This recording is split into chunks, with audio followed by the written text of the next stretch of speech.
मेरे रोग और बीमारी थी, वह रोग और बीमारी मेरी ठीक होगी। अभी दुनिया ने ये नहीं समझती, रोग और बीमारी के लिए गुरुओं के पास जाते हो, संतान के लिए गुरुओं के पास जाते हो, नौकरी पेशा व्यवसाय के लिए गुरुओं के पास जाते हो। ये तो छोटी चीज़ें हैं, ये तो बाद में अपने आप उनके पीछे लगी आती हैं। अरे तुम पेड़ को क्यों नहीं पकड़ना चाहते? आप सभी को प्यारे भरी राधा स्वामी जी।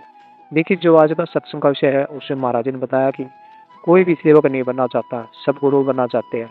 जो इंसान सेवक बनना चाहता है, जो इंसान सेवक बनेगा, उस व्यक्ति का कल्याण हो सकता है। जो व्यक्ति चाहता है कि उसके परिवार में सुख शांति आए, तो उसको नाम का जप करना चाहिए।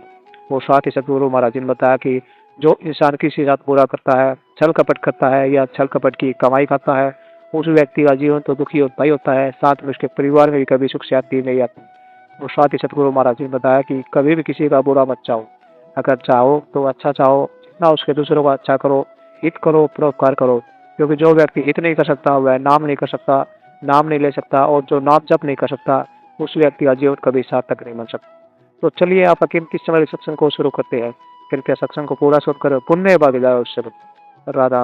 इसलिए जो गलतियां हमने पीछे समय में की हैं, जो भूल हमारे से हुई हैं, उन भूलों से हमें सबक लेनी चाहिए, शिक्षा लेनी चाहिए। किसी से सीखने की जरूरत नहीं, हमें पता है हमने क्या किया। दूसरों के कहने से नहीं, दूसरों का क्या लेना देना हमारे कर्म से, ये कर्म का खेल है। कर्म जो इंसान करेगा वही भोगेगा, दूसरा इंसान उसमें कोई मददगार नहीं है। चाहे आप गुरु का नाम लो, चाहे और किसी का नाम लो, कोई किसी का बटाने वाला नहीं है। सुख दुख दर्द कोई किसी का नहीं। इसके सिकंदर की बात याद करो, सिकंदर ने कितनी लूट खसूट करी, दुनिया भर का खजाना इकट्ठा कर लिया, लेकिन जब अंत समय आया मृत्यु का तो कहने लगा मेरी माँ से मिलवा दो, मैं अपना पूरा खजाना उसको दे दूंगा। कहने लगे ये किसी के बस की बात नहीं, आप 2 मिनट भी नहीं रह सकते, आपका समय आ गया, अब मिलने का समय नहीं है किसी से। सोच समझ के कहने लगा चलो ये नहीं कर सकते तो इतना काम कर देना, मेरे हाथ लटका देना, मेरे जनाजे से बाहर लटकते हुए जाएं तो दुनियादार ये देख के तो सीख ले लें कि सिकंदर ने जो इतने पाप किए, इतने जुल्म किए, इतने अत्याचार किए, कितने लोगों को उसने किस प्रकार से दुख दिए। और आज वो सब कुछ छोड़ के कितनी दुनिया को लूट के खजाने भर लिए, लेकिन उस खजाने में से एक पैसा साथ नहीं लेके गया। किसी ने उसकी कोई मदद नहीं की, चाहे वो कितना भी ताकतवर था, कितना भी उसके पास सेना थी, कितना बड़ा साम्राज्य था, लेकिन अंत समय में जब चला था इतना असहाय था कि उसकी कोई किसी ने मदद नहीं की। और जनाजे से दोनों हाथ बाहर लटकाए, इसलिए लटकाए कि लोग देखने वाले सोच लें कि देखो ये कैसे जा रहा है। लेकिन हमारी सबसे बड़ी भूल ये है, रोज़ाना सुनते भी हैं, देखते भी हैं, कितना भी समझाओ फिर भी उन्हीं गलतियों को फिर दोहराते हैं, समझ में नहीं आती।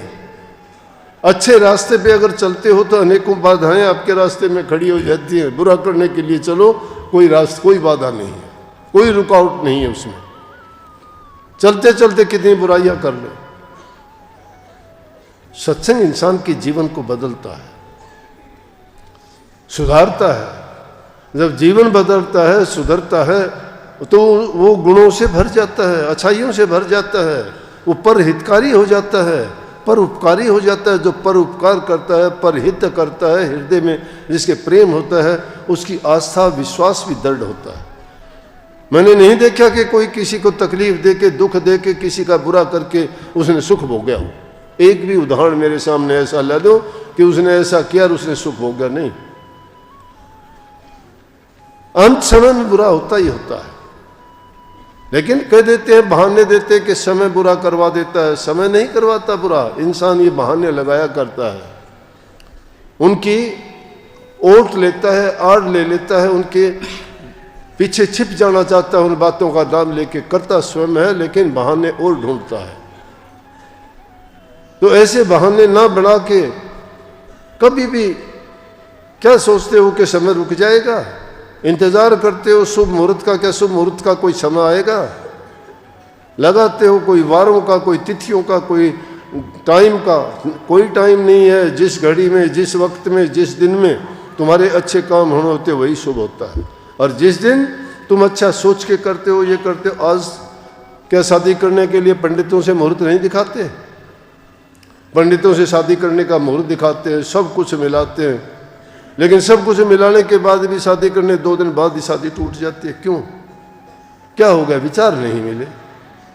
विचार क्यों नहीं मिले? बात तो विचारों पे आके ठहरी, इंसान की सोच पे ही आके ठहरी ना। तो फिर कहाँ मुहूर्त घड़ी और समय रहा, कहाँ दिन रहे, कहाँ वो गण मिले उनके? वो गण टूटते हुए देर ही नहीं लगती। कहाँ गए वो गण? और जिन्होंने गण मिलाए नहीं, उनकी ऐसी निभी कि पूरी जिंदगी वो एक दूसरे से अलग भी नहीं हो सके। और टाइम आया तो ऐसे ऐसे भी घड़ियां बीती कि दोनों एक ही साथ चले गए दुनिया से। उन्होंने कोई घड़ी समय नहीं मिलाया था।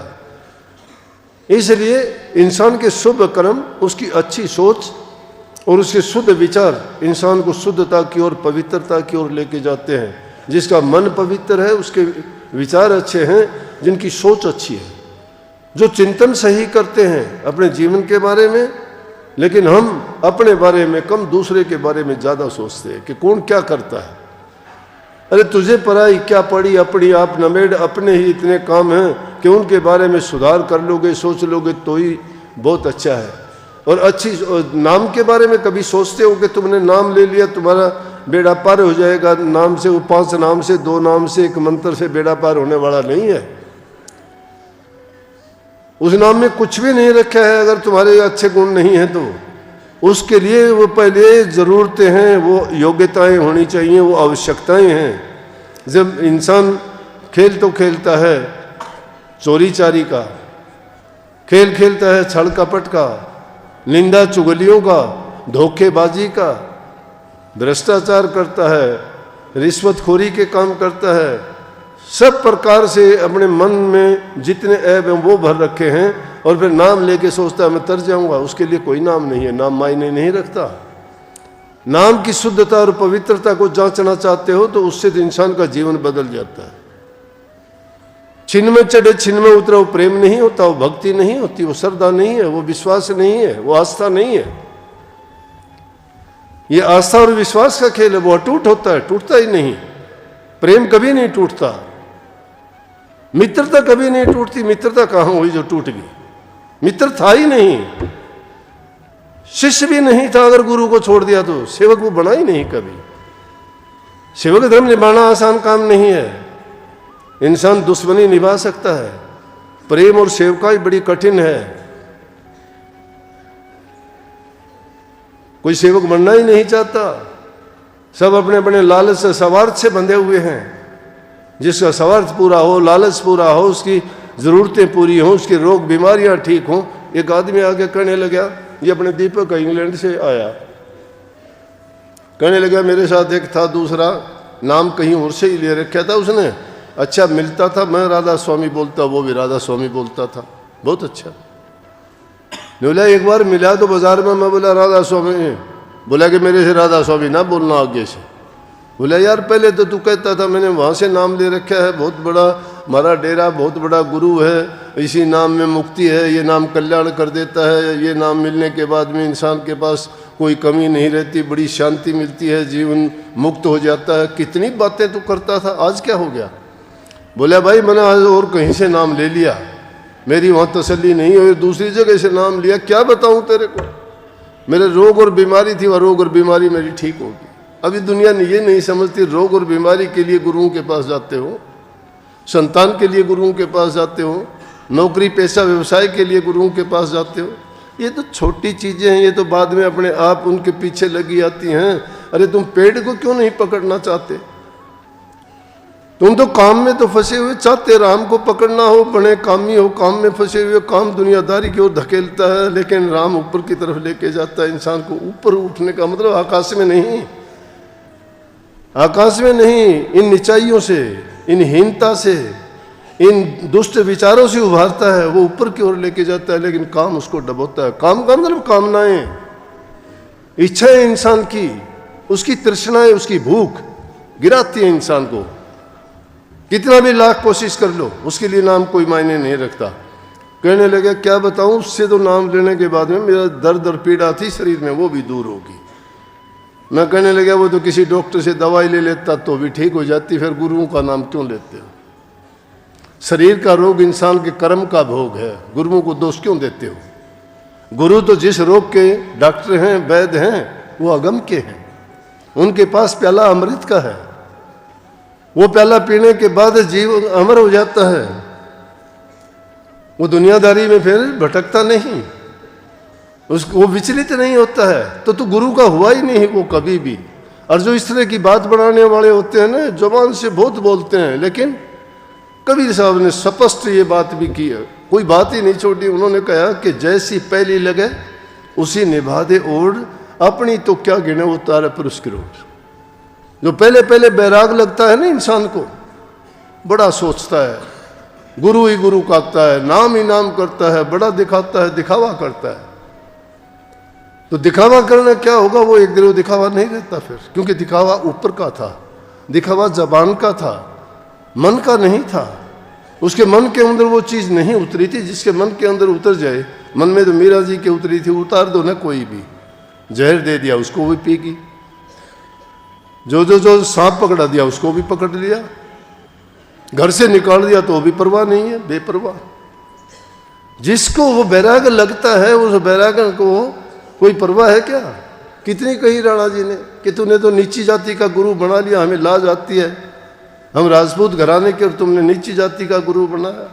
बोली गुरुओं की जाति नहीं होती, जो परमात्मा की भक्ति बताता है उनकी जाति नहीं होती। तुम इन चीज़ों को क्या समझोगे, तुम्हारा क्या ऊंचापन है? इसलिए जिनको वो लगन सच्ची लगती है उनको ये परवाह नहीं होती। इस चीज़ को जानने के लिए गुरुओं के पास जाना चाहिए। ये दुनियादारी की चीज़ तो एक साइड में छोड़ देनी चाहिए। उनको कह देना चाहिए ये तो चीज़ें किसी से भी प्राप्त कर लोगे, रोटी तो अनाज किसान से मिल जाएगा, कपड़े वाले से मिल जाएगा, जो ज़रूर चीज़ें हैं संसार की किसी न किसी से प्राप्त हो जाएंगी। क्या नाम की भी दुकान खुली हुई है कि हर दुकान पे नाम मिल जाएगा? और क्या पता वो नाम भी आपको कैसा मिल जाएगा।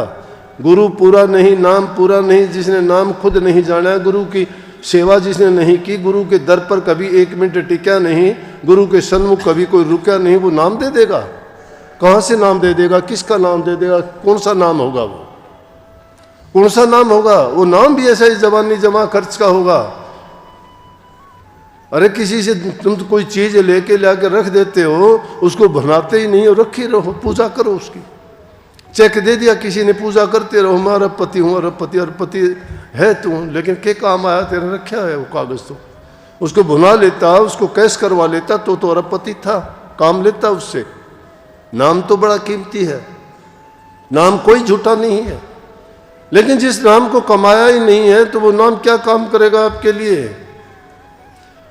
एक इंसान जिसने कभी कोई वो उसका प्रयोग करना नहीं सीखा किसी चीज का, वो चीज उसके हाथ में पकड़ा भी दी, क्या कर लेगा उसका?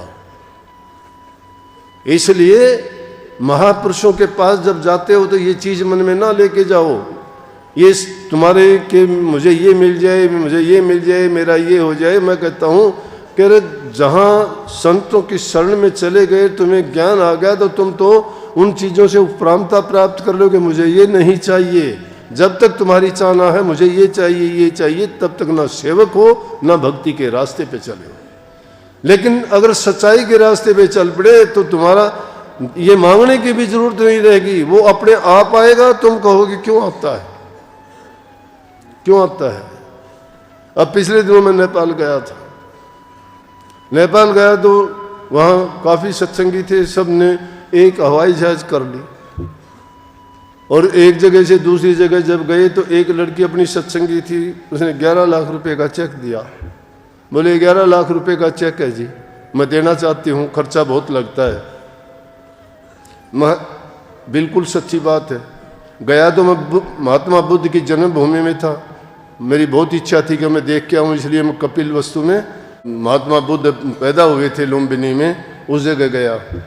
तो दूर काफ़ी पड़ता था, रास्ता बड़ा टेढ़ा मेढ़ा था, हवाई जहाज के सिवाय रास्ता नहीं था। सब सत्संगियों ने मिलके कहने लगे जी हम भी चलेंगे, तो एक हवाई जहाज कर ले, नेपाल में हो जाती है। कर ली उन्होंने। उसने 11 लाख रुपए का चेक दिया। मैं बोला मुझे नहीं चाहिए, मैं क्यों लूँ तेरा चेक? इन्होंने सब ने खर्चा अपना अपना दिया, तू तेरा दे दे।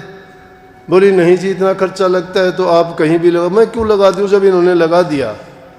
बोली कि ना जी ले लो। जब काफ़ी जिद करी, बोली मैं कल ले आऊँगी। मैं बोला ले आओगी? मैंने लेना नहीं है, पहले ही सुन ले बात। ले आई, अगले दिन आके कहने लगी ये लो चेक। मैं क्या करूँगा भाई चेक? मुझे क्या चाहिए, अगर देना हो तो दो, आश्रम में दो, जिनकी ज़रूरत होगी, लेकिन इस चीज़ के लिए तो मत दो, क्योंकि इन्होंने किया, मैं क्या करूँगा। मैं अगर मुझे दे भीगी तो मैं इसमें लिखूँगा कैंसिल। बोली ना जी मैं तो ज़रूर दूंगी, ज़रूर देगी, ले पैन कार्ड लिया, मैंने पहले ही कैंसिल लिख के दे दिया, मैं ये लिया, अब तेरे काम का भी नहीं, मेरे काम का भी नहीं। तो मैं ये कहता हूँ, जब तुम जिस चीज़ को इनकार करोगे वो चीज़ आएगी फिर, और जिसके लिए तुम भागे फिरते हो उसके लिए तुम भागते हो, तुम्हारे आगे आगे भाई छाया और माया का एक रूप है। तुम इन चीज़ों और वस्तुओं के पीछे भागते हो, लालच तुम्हारा बढ़ता चला जाता है और वो चीज़ मिलती भी नहीं है। लेकिन जब तुम उस लक्ष्मीपति को ही पालोगे, उसी को अपना बना लोगे, तो फिर तुम्हें मांगने की जरूरत नहीं, तुम्हारे पीछे पीछे दौड़ेगी, वो आएंगी। तुम इनकार करोगे वो आएगी। संसार के पदार्थों की ये उनका गुण है कि जब तुम उनके पीछे भागोगे वो भागते चले जाएंगे, तुम्हारी तृष्णा बढ़ती चली जाएगी। इसलिए जब मन को शिथिल करके प्रभु की भक्ति में लग जाओगे तो तुम्हारी वो वासना ही खत्म हो जाएगी। तुम्हें उत्साह नहीं रहेगी कि मुझे मिले, ये चीज मिले। तुम ना करोगे वो चीज अपने आप आएगी। इसलिए अब नया साल चढ़ने वाला है, रोजाना नया साल चढ़ता है। सुबह को उठते हो वो दिन नहीं रहता, अगला दिन आ जाता है, वो नए साल में ही होता है। उस साल का एक दिन रोजाना कल के बाद में देख लेना, 23 का भी एक दिन कल चला जाएगा, बीत जाएगा, नया रहेगा नहीं। उठोगे जब पुराना हो चुका होगा, वो पहला दिन पुराना हो चुका होगा 2023 का। रोजाना उठते हो उसी टाइम एक दिन चला जाता है, वही पुराना हो गया, बीत गया वो। लेकिन उस समय को यूं ना बीतने दो, उस समय का पूरा लाभ उठाओ। हमारा जीवन बड़ा कीमती है, बड़ा महत्वपूर्ण है, ये जन्म यूं ही नहीं मिला। और भाग्यशाली हैं, हमें गुरुओं की शरण मिली, नाम मिला, अच्छा अवसर मिला, हर प्रकार से हम संपन्न हैं, सब चीजें हमें मिली हैं। और संकल्प ले हम कि आगे आने वाले समय में हम समय को बर्बाद नहीं करेंगे, समय का पूरा लाभ उठाएंगे और जो जिस काम के लिए मनुष्य का चोला मिला है वो अपना उद्देश्य प्राप्त करके रहेंगे। दृढ़ संकल्प जो लेगा वो प्राप्त कर भी लेगा। अब तब तक के लिए छुट्टी। सबको बहुत बहुत आशीर्वाद। प्रवचनों को पूरा सुनने के लिए आपका बहुत बहुत धन्यवाद। हम आशा करते हैं आपने सत्संग को बड़ा ही ध्यान से सुना होगा।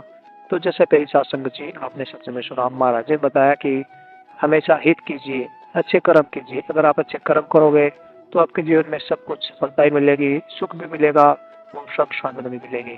अगर आप बुरा कर्म करते हैं और आप दोष फिर गुरु को देते हो, गुरु उसने क्या कर सकता है। आपने जैसा कर्म किया है आप वैसा काटोगे, जैसा आपने बोया है वैसा ही आपको काटना पड़ेगा। इसलिए हमेशा अच्छे कर्म कीजिए, दूसरों के लिए हित के कार्य कीजिए। जैसा गुरु महाराज ने बताया कि सत्संग में जाओ और गुरु की बातों को बड़ा ही ध्यान से सुनो। गुरु आपको हर बात बताएगा जिससे आपका जीवन का कल्याण होगा और आपके परिवार में सुख शांति आएगी। तो कृपया गुरु महाराज जी की हर वचनों को आप अपने जीवन में अवसर उतारिए और अपने जीवन को सार्थक अवश्य बनाइए। और साथ ही अगर आपको सत्संग अच्छा लगा तो कमेंट बॉक्स में राधा स्वामी लिखकर पुण्य भागीदार अवश्य बनिए। मिलते हैं जल्दी एक नई और बहुत ही प्यारे प्रवचनों के साथ। तब तक के लिए आप हमें दीजिए राधा स्वामी।